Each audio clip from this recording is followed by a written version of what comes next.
I was going through some post-World War II planning documents, old housing files, census reports, urban renewal notes, that sort of thing. And I found something that made me stop and go, wait, what? Because while this country was celebrating the post-war boom, the federal government was quietly tracking where Black families built wealth. Not to support it, not to expand it, of course. Just to keep an eye on it. And I realized that nobody tells us this part. So let me explain what was actually happening. Right after World War II, several federal agencies, they started making maps and reports about where Black middle-class neighborhoods were forming.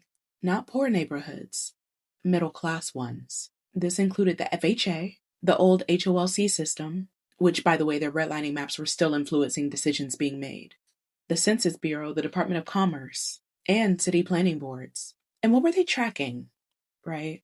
They wanted to know where Black families were buying homes, where Black-owned businesses were growing, where Black income was rising, where Black professionals were moving. So basically, mapping Black prosperity.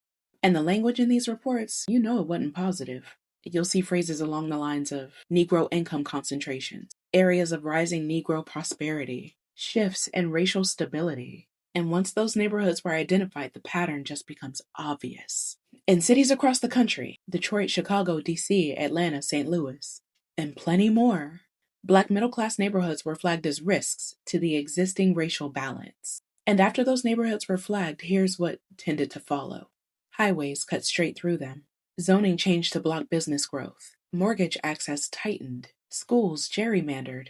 Urban renewal targeted those areas. These weren't random decisions. They showed up right after the mapping. What the planners were worried about wasn't poverty. It was Black stability. Black families using the GI Bill. Black home ownership going up.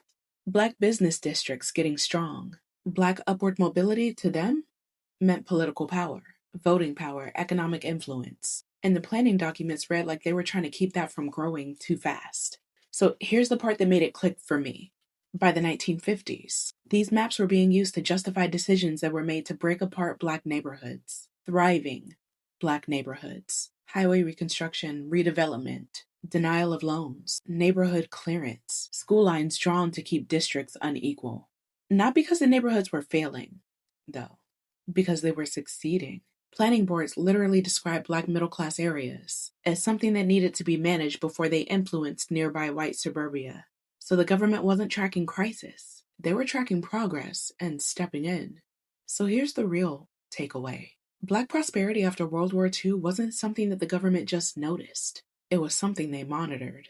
And the resistance to it wasn't random. It was baked into housing policy, zoning policy, highway planning, and redevelopment. Different decade, different wording, same pattern. Track it, limit it, redirect it, contain it.